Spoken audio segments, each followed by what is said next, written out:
Students, मैं हूं Mukesh Kumar Singh, chemistry faculty from Patna. आज सॉल्यूशन को हम थोड़ा आगे बढ़ाते हैं और देखते हैं कोलिगेटिव प्रॉपर्टीज के बारे में। ठीक है, तो देखिए कोलिगेटिव प्रॉपर्टीज होता क्या है।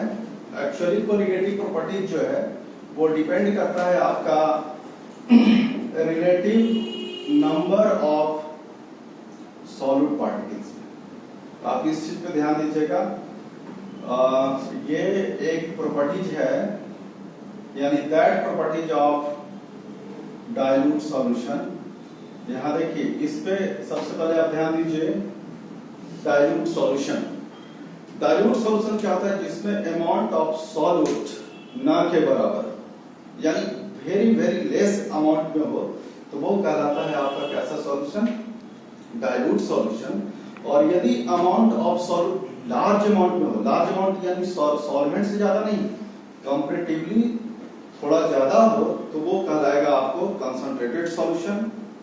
इस पूरे चैप्टर में हम लोग पढ़ते हैं प्रॉपर्टीज किसके बारे में? डाइल्यूट सॉल्यूशन के बारे में ही पढ़ना है। और यहाँ देखिए अमाउंट ऑफ सॉल्यूट काफी कम है, फिर भी आपको जितना भी आप न्यूमेरिकल आप बनाएंगे, सबों में आपसे सवाल पूछा जाएगा कि अमाउंट ऑफ सॉल्यूट को ही क्या करिए आप फाइंड आउट करिए। तो चलिए यहां देखते हैं हम इस सेशन में कि that properties of dilute solution which depends on relative number of solid particles.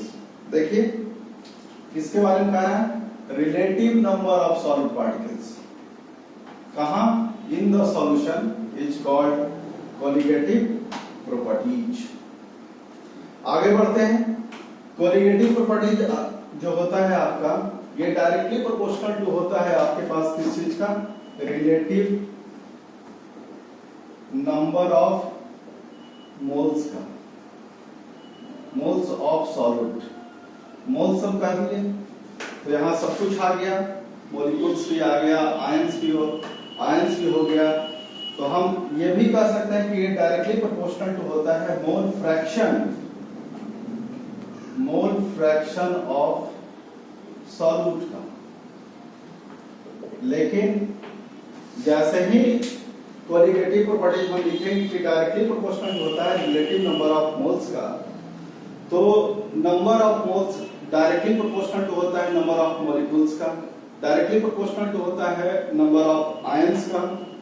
लेकिन ये इनवर्सली प्रोपोर्शनल टू होता है किस चीज का? मॉलिक्यूलर वेट का।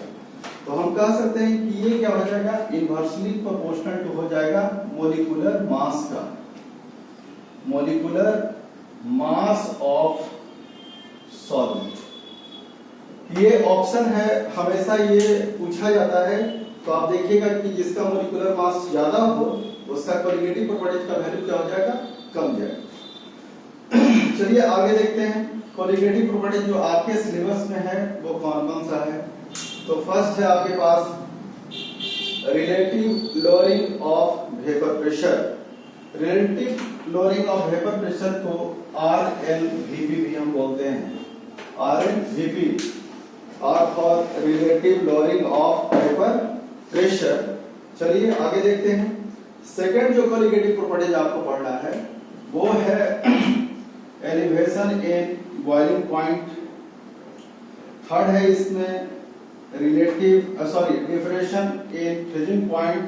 एलिवेशन इन बॉइलिंग पॉइंट को आप डेल्टा टी के थ्रू डिनोट करेंगे और इसको डेल्टा TF के जरिए हम इसको रिप्रेजेंट करते हैं।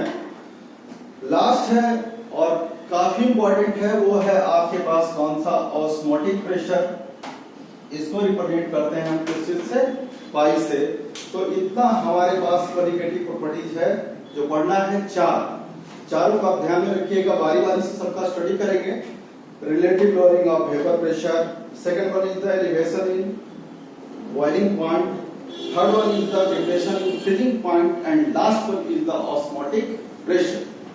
तो चलिए अब हम शुरू करते हैं। इसमें से फर्स्ट जो आपके पास कोलिगेटिव प्रॉपर्टीज है जिसका नाम है relative lowering of vapour pressure, यहां हम अब शुरू करने जा रहे हैं। तो देखिए relative lowering of vapour pressure पढ़ने से पहले आपको समझना होगा क्या कि सबसे पहले हम देख लेते हैं क्या कि यहाँ हमने एक कंटेनर लिया, इसमें 3 टर्म है। Relative lowering of vapour pressure में टोटल 3 टर्म आपको नजर आना चाहिए। कौन कौन सा? फर्स्ट है आपके पास वेपर प्रेशर, सेकंड है आपके पास कौन सा? लोअरिंग ऑफ वेपर प्रेशर, तब जाकर के आप पूरा थर्ड एक साथ पढ़ पाइएगा। कौन सा? Relative lowering of vapour pressure. तो जब तक आपको वेपर प्रेशर के बारे में कॉन्सेप्ट पता ना हो तो आप नहीं पढ़ पाइएगा लोअरिंग ऑफ वेपर प्रेशर, और उसके बाद ही आप पढ़ पाइएगा क्या? Relative lowering of vapour pressure के बारे में।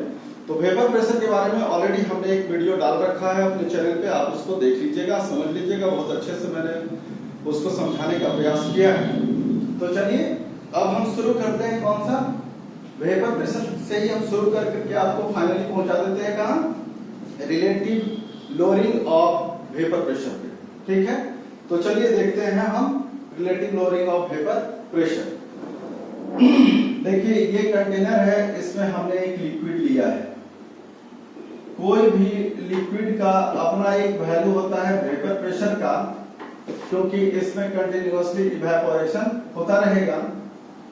तो होता रहेगा तो हम मान के चलते हैं कि इसका वेपर प्रेशर हम ले लेते हैं क्या? P not. और इसमें और भी कोई दूसरा चीज मिक्स नहीं है, तो ये है आपके पास कौन सा? ये एक्ट करेगा एज ए प्योर सॉल्वेंट, जैसे आप वाटर भी ले सकते हैं। तो ये हो गया कौन सा? Pure solvent. अब इसमें क्या करते हैं कि सॉल्यूट को ऐड कर देते हैं। Solute added.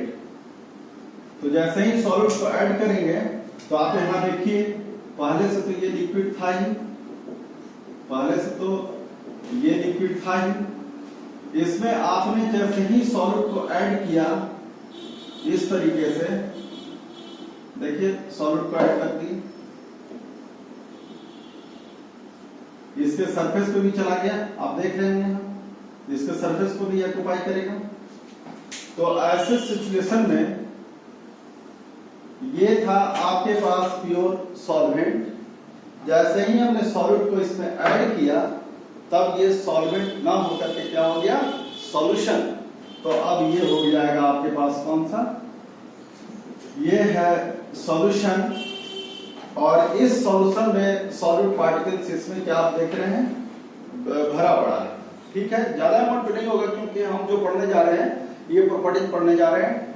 कोलिगेटिव प्रॉपर्टीज आपको पता होना चाहिए। ये है प्रॉपर्टीज डाइल्यूट सॉल्यूशन। तब इसमें इसके वेपर प्रेशर को देखते हैं तो ये हम इसको रिप्रेजेंट करते हैं PS से। तो देखिए लेट मान लीजिए कि इसका वेपर प्रेशर था 10 atm, ये हम मान रहे हैं। ठीक है, और जैसे ही इसमें सॉल्यूट को ऐड कर दिए तो इसका वेपर प्रेशर हो गया 8 atm। अब एक सोचने वाली बात है कि यहाँ वेपर प्रेशर पहले आपके पास कितना था? 10 atm, बाद में घट करके हो गया 8 atm। तो आखिर ऐसा हुआ क्यों? तो इसके पीछे एक रीजन क्या है कि इसके सरफेस पे कुछ भी नहीं था, फ्री सरफेस था, एस्केपिंग टेंडेंसी इसका ज्यादा था, और एस्केपिंग टेंडेंसी ज्यादा होने की वजह से इसका वेपर प्रेशर का वैल्यू, इसमें वेपर ज्यादा अमाउंट में बनेगा तो वेपर प्रेशर का वैल्यू भी उसका क्या होगा? ज्यादा होगा। अब इसमें देखिए ये तो इवेपोरेट हो रहा था, लेकिन जैसे ही यहाँ सॉलिड सॉल्यूट को ऐड किए तो सॉलिड जो सॉल्यूट है इसके एस्केपिंग टेंडेंसी को ये क्या कर देगा? कम कर देगा, डिक्रीज कर देगा। इस वजह से इसके सरफेस पे सॉलिड सॉल्यूट पार्टिकल्स होने की वजह से ये जो सॉल्वेंट है आपका लिक्विड, इसका एस्केपिंग टेंडेंसी क्या हो गया? घट गया। और एस्केपिंग टेंडेंसी यदि घटता है तो वेपर प्रेशर का वैल्यू भी क्या हो जाएगा? घट जाएगा। तो आपने देखा क्या कि कुछ ना कुछ चेंजिंग आ गया। क्या चेंजिंग आया? तो जो चेंज आता है उसको हम डेल्टा P से डिनोट करते हैं, रिप्रेजेंट करते हैं। तो आप यहाँ देखिए कि क्या है, आप यूजुअली क्या करते हैं? ज्यादा में से कम को क्या करते हैं? घटाते हैं। तो पहले आपके पास ये 10 atm था, कौन सा? प्योर सॉल्वेंट का वेपर प्रेशर, यानी P नॉट माइनस क्या हो जाएगा? PS। पीएस किसका, ये पीएस जो है वेपर प्रेशर है किस चीज का, सॉल्यूशन का। तो सबसे पहले यहाँ जो एस्केपिंग टेंडेंसी देख रहे थे किसी भी सॉल्वेंट का, वो था इसका वेपर प्रेशर। यहाँ जो आप डिफरेंस देख रहे हैं प्योर सॉल्वेंट और सॉल्यूशन के वेपर प्रेशर का जो डिफरेंस आप देख रहे हैं, ये कहलाएगा आपको लोअरिंग ऑफ वेपर प्रेशर। क्या कहलाएगा, lowering of vapour pressure. Lowering of vapour pressure को आप डिफाइन कैसे करेंगे, difference between the vapour pressure of pure solvent and its solution is known as lowering of vapour pressure. यहाँ जो delta P है आपके पास कौन सा है, lowering of vapour pressure, lowering of vapour pressure. चलिए आगे बढ़ते हैं। अब जो हमारे सिलेबस में है उसमें एंट्री मारते हैं, यानी relative lowering of vapour pressure के बारे में अब हम पढ़ने जा रहे हैं। तो देखिए आपने पढ़ा होगा फिजिक्स में रिलेटिव वेलोसिटी, एक वेलोसिटी आपने पढ़ा होगा, दूसरा रिलेटिव वेलोसिटी। तो रिलेटिव वेलोसिटी जब हम पढ़ते हैं तो किसी न किसी चीज का क्या लेते हैं, रेफरेंस लेते हैं। यहां भी हम रेफरेंस लेंगे, किसका रेफरेंस लेंगे, प्योर सॉल्वेंट के वेपर प्रेशर का हम क्या करेंगे, एक रेफरेंस लेंगे। तो चलिए रेफरेंस लेते हैं। तो जो चेंज आया था वो था डेल्टा पी और डिवाइडेड बाय क्या कर देते हैं, vapour pressure of pure solvent, यानी vapour pressure of pure solvent. यही आपको कहलाएगा कौन सा, relative lowering of vapour pressure, relative lowering of vapour pressure, यही आपका कहलाएगा। तो relative lowering of vapour pressure को आप कैसे डिफाइन करेंगे, ये एक रेशियो है, किसके किसके बीच में रेशियो है, ratio between the lowering of vapour pressure, this is the lowering of vapour pressure to the vapor pressure of its pure solvent is known as relative lowering of vapor pressure। चलिए आगे बढ़ते हैं, जिससे हमारा जितना भी numerical है वो सब बने। तो उसके लिए रॉल्स ने एक लॉ दिया था, किस चीज के बारे में, जब सॉलिड एडेड हो किस चीज में, वोलेटाइल लिक्विड्स में। तो अकॉर्डिंग टू रॉल्स यहाँ वही कंडीशन है, अकॉर्डिंग टू रॉल्स जो relative lowering of vapour pressure होता है वो होता है मोल फ्रैक्शन ऑफ सॉलिड के क्या होता है, इक्वल होता है। और इसका डिराइवेशन ऑलरेडी एक वीडियो में हमारे चैनल पे ऑलरेडी डाला हुआ होगा, आप उसको देख लीजिएगा। रॉल्स लॉ का कौन सा कंडीशन, रॉल्स लॉ का जब सॉलिड एडेड हो वोलेटाइल लिक्विड्स में, उसके लिए इसको मैंने डिराइव किया है।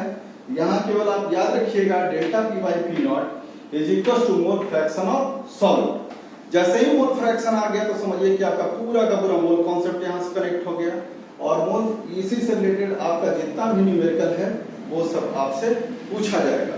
ठीक है, चलिए आगे बढ़ते हैं और चलिए आगे देखते हैं। आपने पढ़ा delta P by P naught is equal to mole fraction of इसका सॉलिड का।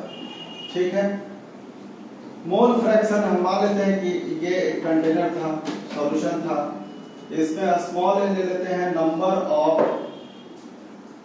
मोल ऑफ सॉल्यूट, और कैपिटल एन ले लेते हैं, number of mole of solvent.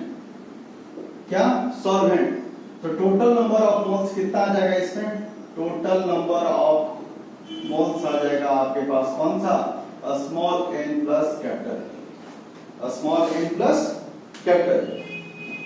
देखिए अब इसे और आगे बढ़ाने के लिए क्या करते हैं, डेल्टा पी को तो लिख सकते हैं P naught minus P S by P naught is equal to mole fraction is equal to होता है particular number of mole divided by total number of moles.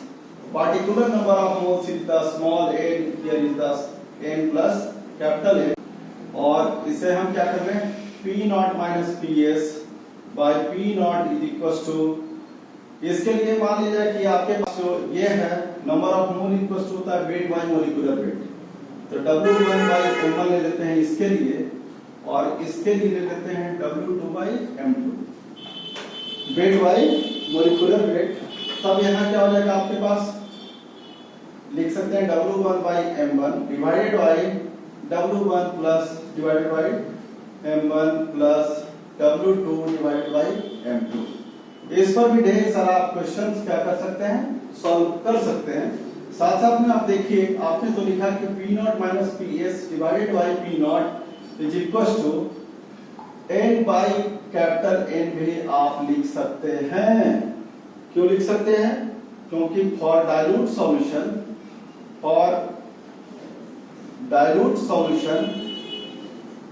amount of solute is very less, that's why we write here N plus N approximately equal to capital N, क्योंकि इसका amount क्या है, काफी ही कम है, इस वजह से ऐसे हम लिख सकते हैं।